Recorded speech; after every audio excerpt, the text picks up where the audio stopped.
lose their lives, making it one of Europe's worst maritime disasters. So, how did this tragedy occur in a modern-day cruise ship that was supposedly equipped to handle disasters of this sort, unlike the Titanic? Well, stick around and we will soon find out together. Hello,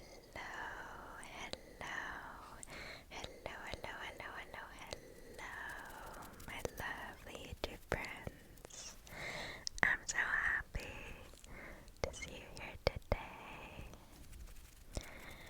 So for today, I have another long-awaited don't get it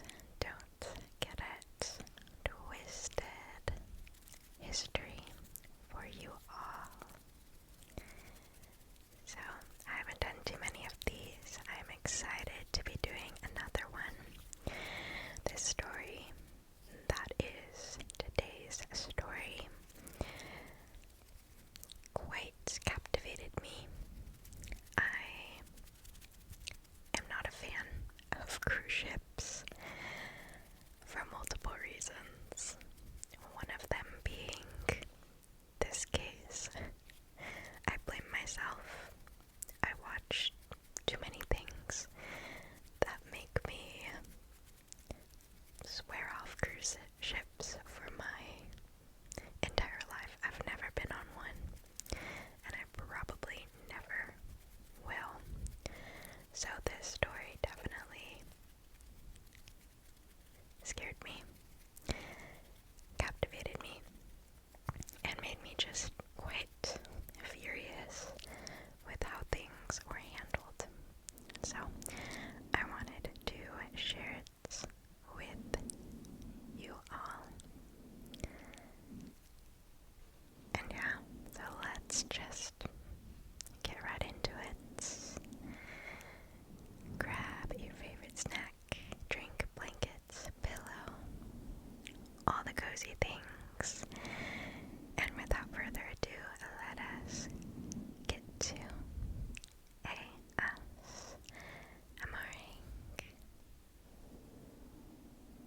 So let us begin by learning more about the focus for today's video, and that is the Costa Concordia cruise ship. So, the Costa Concordia was owned by Costa Crociere, measuring at 951 feet long. It was Italy's largest cruise ship at the time of its launch. It took 6 diesel engines to move the ship, and it was able to reach speeds of up to 23 knots, or more than 40 km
successfully make the ship run smoothly for passengers.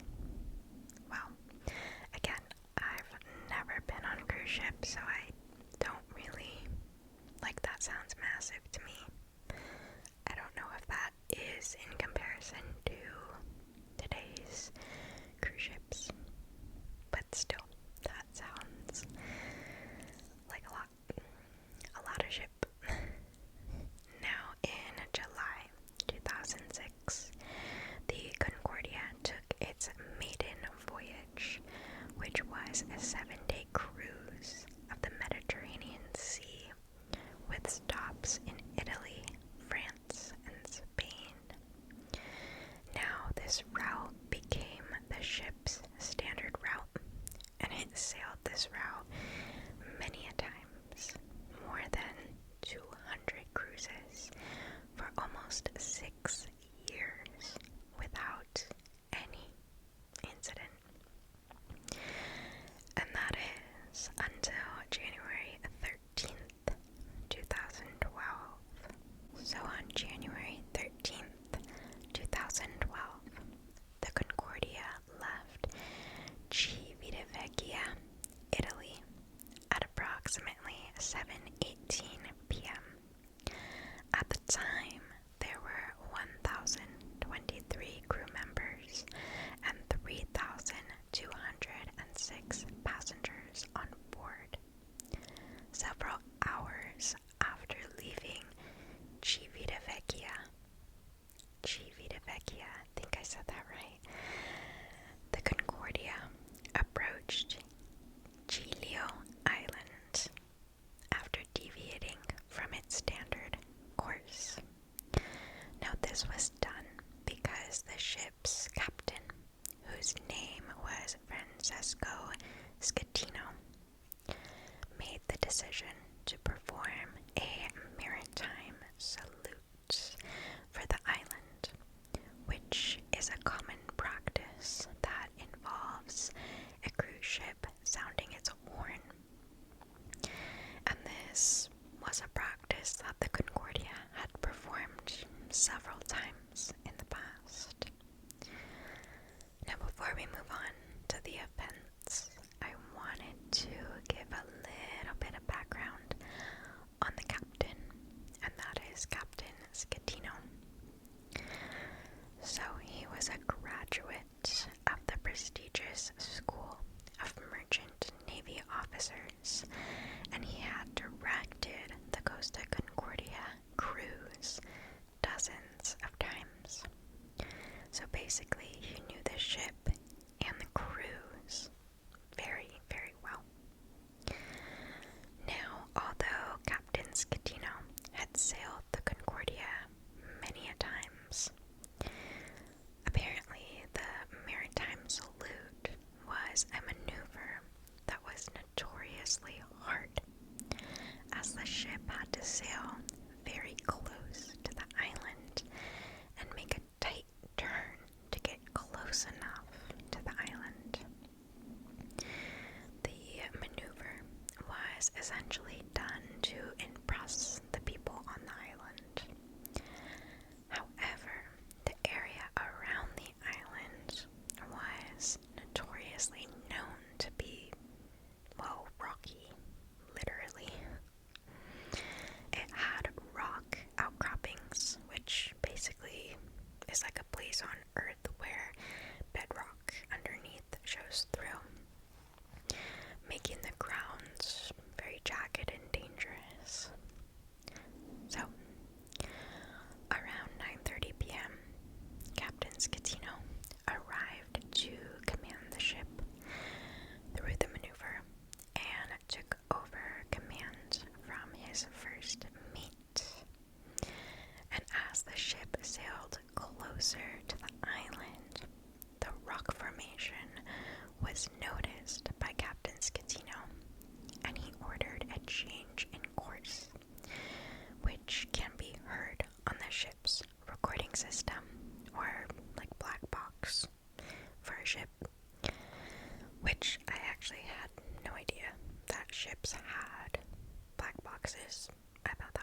the ship's stern collided with the reef at approximately 9:45 p.m., leading to a 174-foot tear on the left or port side of the ship.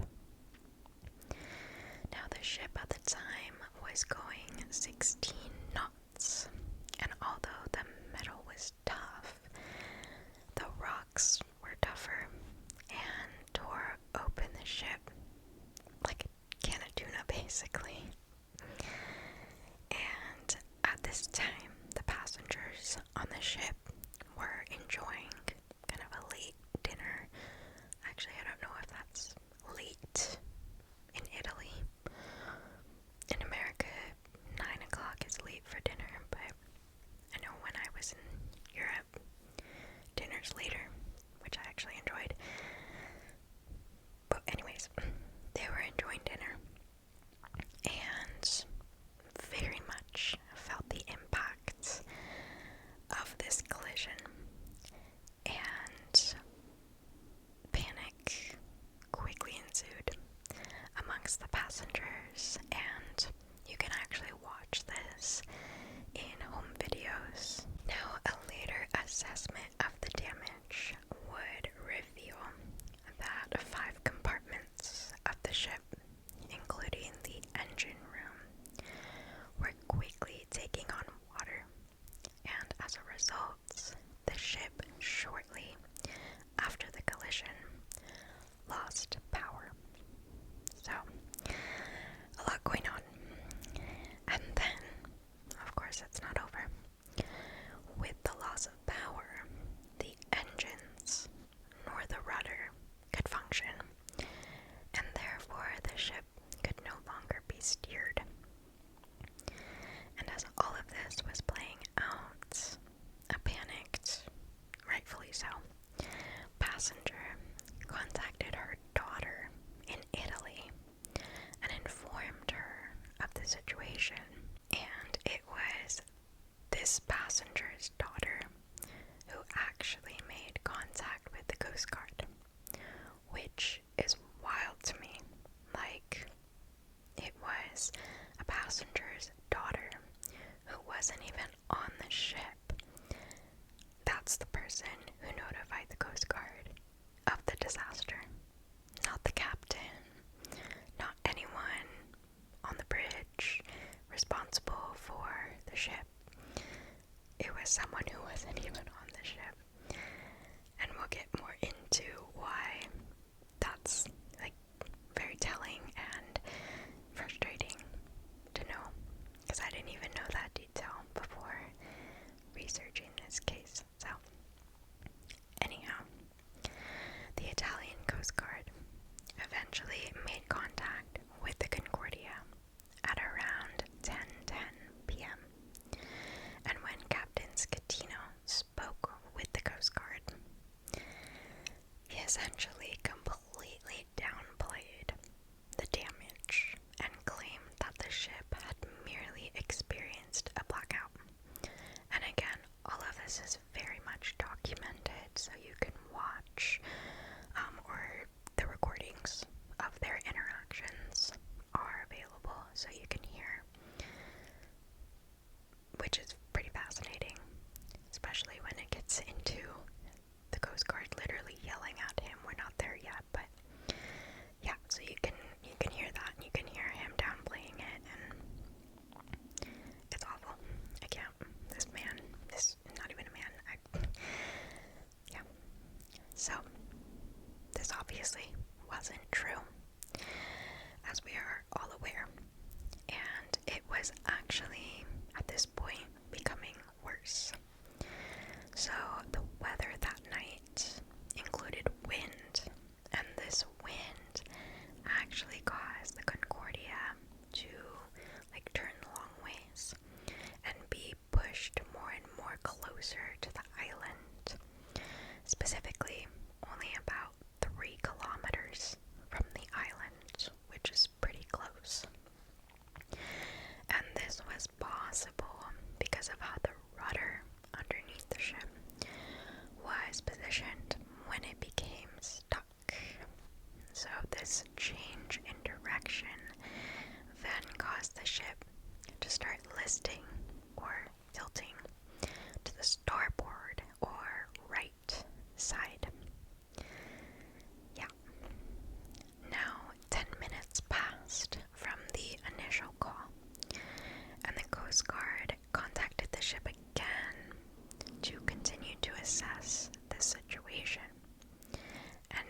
was during this second call that the crew finally admitted that the ship was literally beginning to flood.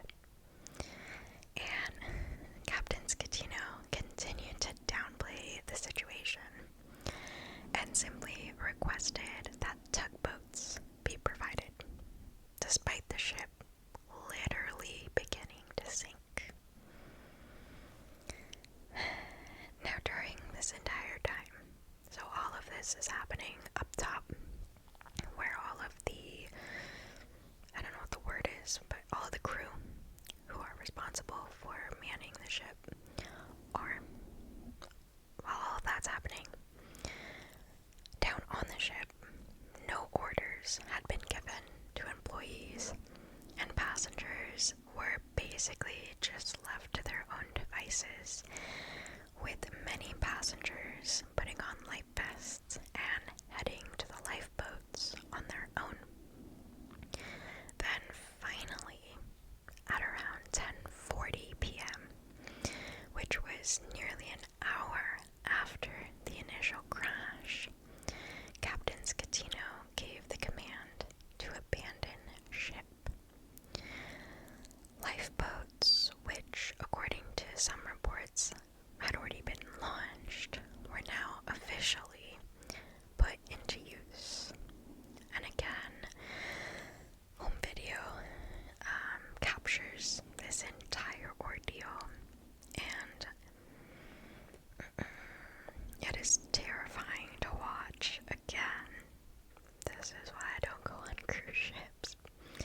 It's literally like out of the Titanic, and people described it as such as well, with just so many people packed trying to get into a lifeboat, and the chaos and the confusion and the fear. I can't even. I hate water. I hate water. So that thought of floating on metal in water.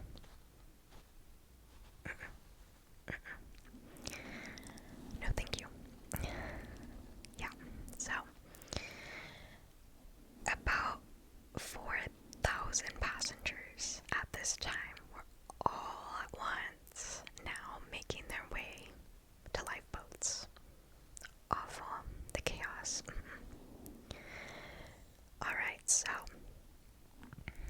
then at around 11:20 p.m., Captain Scatino, as the great man that he is, he left the bridge and abandoned ship. Like, what a coward. What a coward. Does he not know? I don't know if it's a saying, but like, the captain goes down with the ship kind of thing. No, he said goodbye, and he hopped on a lifeboat. Then around 13 minutes later, the last crew member in charge of commanding the ship departed the bridge, despite there being approximately 300 people still on board, waiting to be rescued by the lifeboats. Wow. Once midnight struck, the Concordia had a severe list or tilt, which made it impossible to continue to release lifeboats, and passengers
divers. And Captain Scatino was like, yeah. Oh man. Yeah. So, he refuses, is a coward, is too scared. And then after he landed on the island, he basically hid in a hotel on the island until the next day and let island officials and the Coast Guard handle the tragedy that he essentially created. It's truly, I can't. He's like, I'm kind of assuming, but also kind of not. He's like the type of person that loves the glory and loves, the titles and the control and the power and all of that. But when, like, stuff hits the fan, he's nowhere to be seen. So around the time of this phone call, rescue operations now included 25 patrol boats, 14 merchant vessels, and numerous helicopters to aid in the evacuation of the remaining passengers and staff. By the early morning, 4,194 people were evacuated from the Concordia and taken to Giglio Island, which had a population of less than 1,000 people. And then on January 14th at 6:17 a.m., search efforts were temporarily suspended, but surprisingly, 3 more people from inside the Concordia were rescued the next day when divers went to search the boat, which I don't really have details on how they survived. But okay, I'll take it. And unfortunately, 32 people did not make it out alive. Several of which, and this detail honestly haunts me, were trapped inside elevators when the power went out, which I cannot even fathom. Oh my gosh, that is horrible. That is horror. Okay, no. And the last body was not recovered until November of 2014, so it took several months to clear out the ship for divers to go down and try to find the remaining passengers who, of course, at this point had perished. So, pretty much immediately, questions were raised about what went wrong, and the actions of Scatino and the other crew officers were quickly placed under the microscope and picked apart. The very next day, after the wreck, Scatino, remember, he's hiding out in his little hotel room. He was arrested for manslaughter. Good. A trial for crew members involved in the wreck soon started, and in July 2013, 4 crew members and Costa Concordia's crisis coordinator pled guilty to various charges, including manslaughter. They sadly only received sentences of less than 3 years. The same month as their trial, Scatino went on trial after being denied a plea bargain. Good. Where he was charged with manslaughter as well as causing the wreck and abandoning ship. Yeah. His trial lasted 19 months, which is wild. So long. And during the trial, and this part's funny, Scatino was described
mistress that he had snuck on board, which I think really gives us a good look into the type of person this trash man was.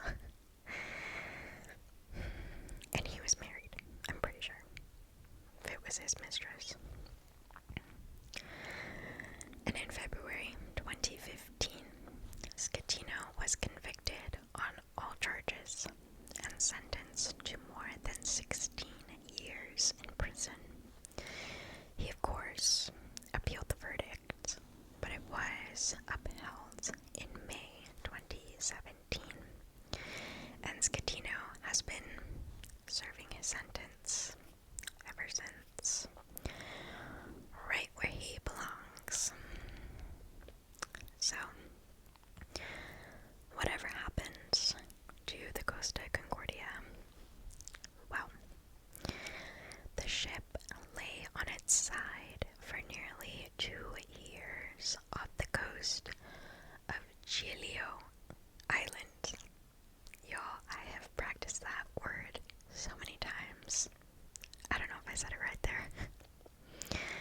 And it actually, the ship became kind of a type of like tragedy tourism spot where people would visit the island's beaches solely for a glimpse of the half-sunken ship.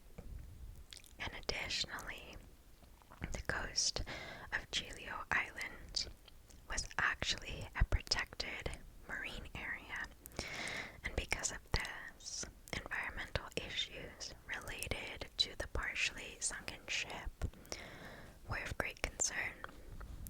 There were basically worries that the ship might slip off of the edge of this underwater cliff that it was resting on, and then break apart, leading to an oil spill, which again was a detail I didn't know and found pretty scary, that there's literal cliffs in the ocean.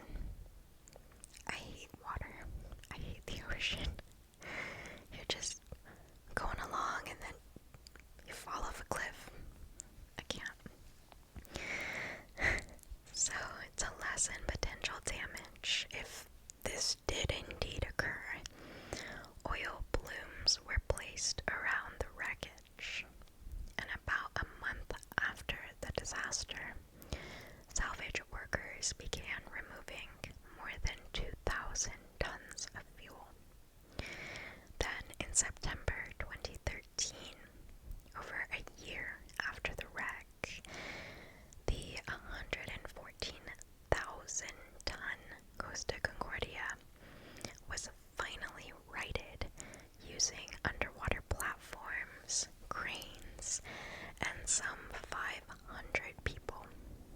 It was a huge endeavor that took so much manpower and planning. I can't even stress how much work it took. I think there's like documentaries on the planning process and how they did it, because it was a feat, like, yeah. So, and in July 2014, the Costa Concordia, outfitted with steel containers on all sides to serve as flotation devices, was towed to Genoa, Italy, its final resting place, where it was dismantled for scrap. Now, the entire process ended up costing the Concordia's insurance company 1 billion euros. So all of that because this trash captain wanted to impress his mistress. 32 people died. That is awful. That is awful. I didn't really know how to manage such a large death toll. Usually I like to afford victims, space. I wanted to pop in here, and like I said, I was really sitting on how to address all the victims in this case, given that, there were so many victims, and I really want to make sure that I take an approach that is victim focused and just really is so utterly respectful to the victims and their experiences when it comes to cases such as this, or for example like true crime cases. So I wanted to bring you all a little bit of additional information that I didn't initially have when I was initially recording this. So after this tragedy occurred, several of the survivors described struggling greatly with trauma and even PTSD, which honestly is so completely understandable given just the true tragedy and horrors that they faced. I can't even imagine how scared and how awful, that's a life and death situation, and that stays with us, that lives so heavily and strongly in our bodies, and I can't even imagine that. So survivors reported really struggling with that, and in, I believe, 2013, so a year after the tragedy, there was a memorial held, and in 2019, the Isola del Giglio community, which I believe I'm saying that right, again, I'm just kind of popping in here, they remembered the victims with a mass at the Church of Saints Lorenzo and Mamiliano, followed by a flower-laying ceremony into the sea and a procession on the pier in the evening with sirens and bells sounding at 11:45 p.m. And a memorial has also been built to honor the lives of those lost as well.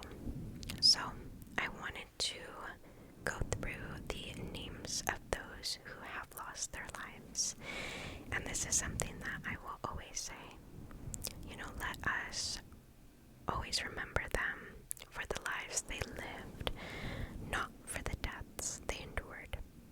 So to start, the crew members who very tragically lost their lives include Erica Fanny Soria Molina, Girolamo Giuseppe, Russell Terence Rebello, Sandor Feher, and Tomas Alberto Costilla Mendoza. And the passengers who lost their lives, and I'm really trying my best with pronunciation here, Michael Blemand, Jean-Pierre Maichiand, Mylene Litzler, Francis Servel, Pierre Gregore, Jeanette Chenard, Marguerite Schulter, Joseph Werp, Margaret Neth, Norbert Joseph Gantz, Horst Gall, Egon Hohr, Elizabeth Bauer, Inge Schall, Brunhild Werp, Christina Matti Gantz, Siglinde Stumpf, Gabriel Group, Luisa Antonio Virzi, Maria Di Introna, Maria Grazia, William Arlotti, Diana Arlotti, Giovanni Massia, Guillermo, Gerald or Jerry Heil, and Barbara Heil. So I unfortunately don't have, information on all of the victims. I do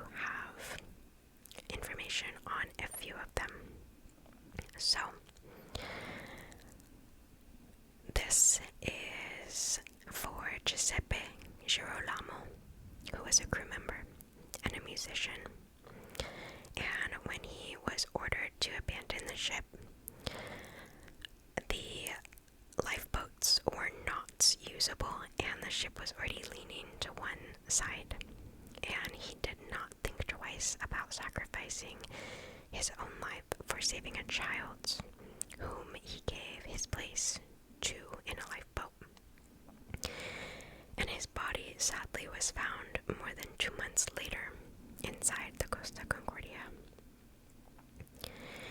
And Manrico Giampetroni helped to load hundreds of people into lifeboats and continued to search the decks for more survivors until he fell and broke a leg and remained trapped in a submerged area of the ship.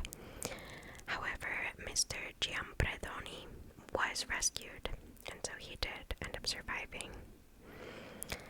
And Russell Rebello, who was a waiter from India, was resting in his cabin that night because he had a fever.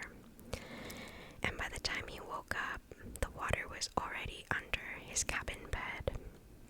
And he immediately sprang into action and began coordinating the evacuation of passengers, one of whom he gave his life jacket. And he was the last victim found on the Costa Concordia, and his body was recovered 3 years after the cruise ship sank.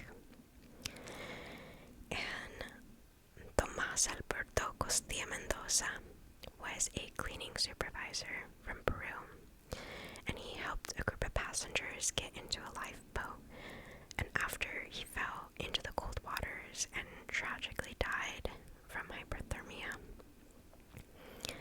Now, Peter Petrov was a ship technician from Bulgaria, and he actually saved over 500 crew and passengers on the ship, and this is because he made several round trips with the lifeboats, which holds about 150 people, and he managed to safely transfer more than 500 survivors. And he was one of the last 3 crew members that did not leave the ship until the Italian Coast Guard took over, and he was awarded Medal for European Citizen by the European Parliament for his unselfish acts of courage and heroism, which is exactly the type of bravery that the cowardly captain needed to show.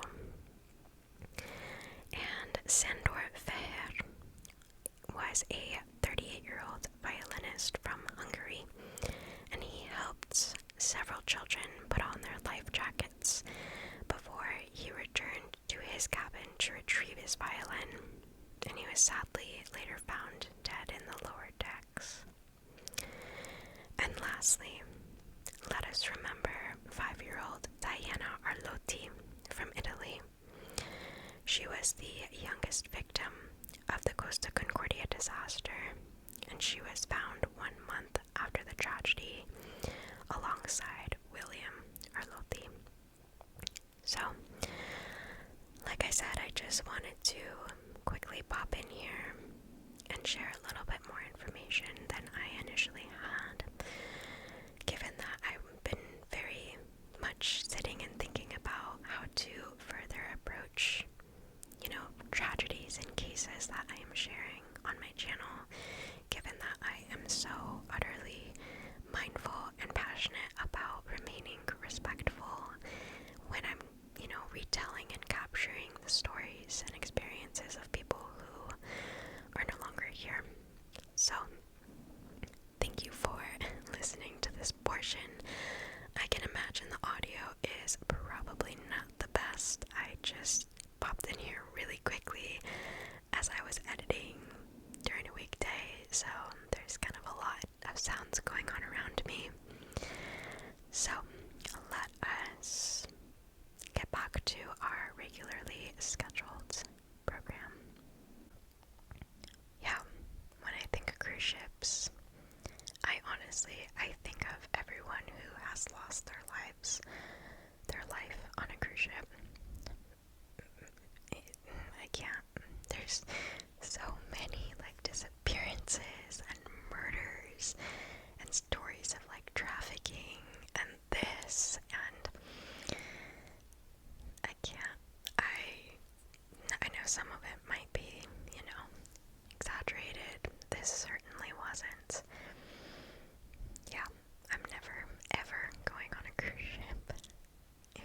cruises.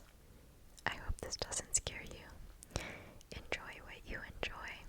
I will be staying off of the metal flotation device in the middle of the ocean. So that is everything that I have for you all today. I hope you found this video interesting, like I do and did when I was researching, and just cruise ships in general I find very fascinating. So wanted to share another one of my interests with you all. I send this out to you all. If you're on a cruise ship or going on a cruise ship, please stay safe. My goodness, stay away from the rails. I'm also afraid of heights, so I just can't. It's not made for me.